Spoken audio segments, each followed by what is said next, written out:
So, lads, quite a while ago, Forbes ranked their most powerful female or women in sports, and obviously Caitlin Clark got it. If you guys don't know, this was like months ago. This was months ago. Sorry, not months ago. A month ago. A month's a long time, but she was named at number 4. Heck, even everyone's talking about it. Obviously, Forbes 30 under 30. She was there, named in it last year, and she was 100 most powerful women in 2024. But it's one of these hilarious things now that because a page, I don't even know what the hell athlete vanity is. Whatever athlete vanity is, in fairness to it, like, there's a lot of tweets going semi-viral from this page. I don't know what it is. Is it it seems to be a YouTube channel. Is it a brand thing? Yeah, whoever's, I have to say, whoever is running that, you've done a good job so far on Twitter, like, the last while. Anything that they post seems to go semi-viral or have some sort of relevancy. So, Caitlin Clark got mentioned in this tweet. And what has happened? It's the fucking nonsense. It's the nonsense. It's the, we are not going to talk about basketball. We're going to talk about anything but basketball. We're going to talk about we're going to talk about anything that has not to do with it. And we're going to make everything about sport, nothing to do with sport.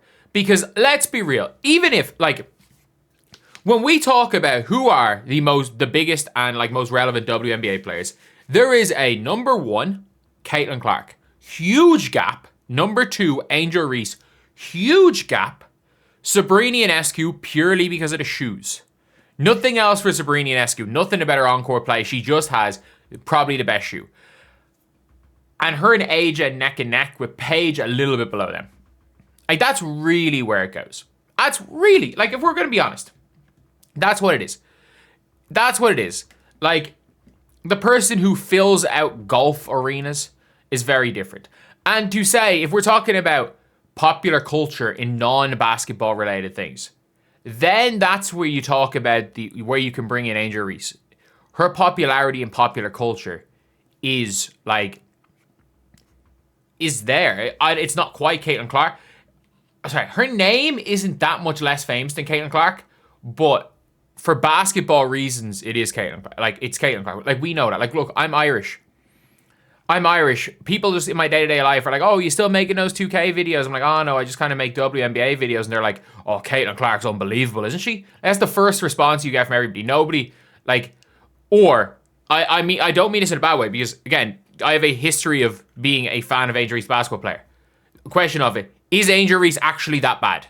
Because the only thing to go viral of Angel Reese is the lowlights on the court. But for this right here, half of the fucking responses to this, and there are people, I'm reading think pieces calling out, obviously they're like, most powerful women in sports, how is she more popular than, they're basically saying it's racist that she is where she is. No name of Aja Wilson because she won everything this year. It's like, no, she was there at 15. And if anything, by the way, Simone Biles is too low. I'll give you that. Simone Biles is too low. Coco Gauff, yeah. And my favorite thing is like, because we can be honest, when Kayla's healthy, she's top 3 player in the world. But everything when it comes to Coco Gauff is about the same in tennis as Caitlin Clark is in basketball. Except Caitlin's a much bigger draw. And players are freaked when Coco Gauff is not winning everything. But if we're going to be honest, Erin Kane got on this list. Caitlin Clark's agent got on this list. That is how powerful Caitlin Clark, the brand, is right now. That is it. This is a once-in-a-generation thing. It's like saying Stephen Curry is more powerful, is more relevant than Nikola Jokic, which he is. He is. And everything is, everything is just there calling her out, being like, oh, she's overrated, she's overhyped. And I'm guessing when I click on the post engagement, it's a lot of that.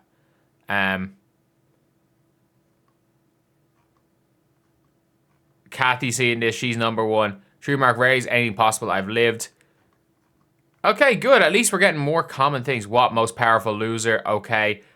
LMFAO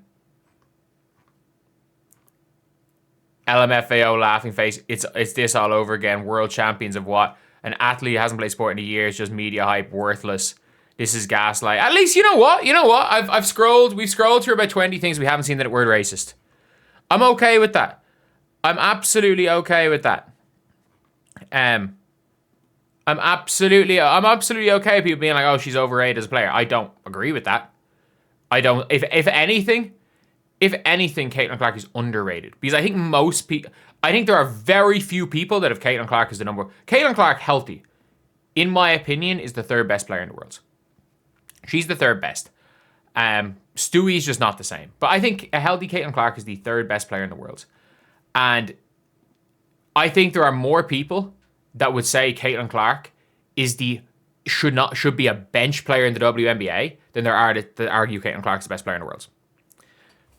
In my opinion, I think she is getting closer towards being by the general population. She is getting closer to being underrated than overrated. I think she's properly rated, but I would say, again, closer to being the underrated and the overrated. But again, people just lose their minds whenever anything happens with Caitlin Clark. Whenever you see anything with Caitlin Clark, people just lose their damn minds. And it's just mad seeing it. It's like she can't get any award. And it's the reason why. Like, we saw the Indiana Fever post a bunch of stuff about people talking about Aaliyah winning an MVP in the future. The Indiana Fever posting everything about Kelsey Mitchell being in the MVP race when Caitlin Clark was a lot closer to winning the MVP 2 years ago than Kelsey Mitchell was last year. She had a much better argument for winning MVP 2 years ago. But the reality is, it is like people will lose their damn minds. And I think the Fever are scared. I think the WNBA are scared. I think a lot of the players are scared to actually say it. Like, the only player that's not scared is Sophie Cunningham. And even when Sophie Cunningham wasn't playing for the Fever, she was the only player that wasn't scared. And it's not only giving Caitlin Clark her props. She would give Paige Bueckers props. She would give Angel Reese props. Sophie Cunningham is the only player in the entire WNBA that's not scared of all the bullshit. I fully believe that. And that's not even... And Caitlin Clark, by the way, because of all the ridiculous shit with her, like, that goes around her, I think she just doesn't... I don't think she's scared of the bullshit. I think she doesn't want to deal with it. I think the only player that is absolutely gives no fucks about it is Sophie Cunningham. And I think if she was around Caitlin Clark a bit more, Diana Taurasi. I think Diana Taurasi, based on everything we saw last year, Taurasi thought Caitlin Clark was overrated. And then played Caitlin Clark once. She absolutely cooked her. And had a near triple-double. And the other team's only focus was Caitlin. And her team's only focus was Caitlin Clark. And you could see how much Dan Taurasi's opinion of Caitlin Clark changed in that moment. So of the players in the league that I think don't give a shit about the bullshit, I think literally you might be able to count them on two fingers of Sophie Cunningham and Diana Taurasi. I think every other player is not consumed by it, but somewhat affected by it. Anyway, yeah, that's the video. Caitlin Clark gets named in as something. Random page posts about it. A month later. People lose their mind. A fucking cycle. Anyway, I'll see you guys.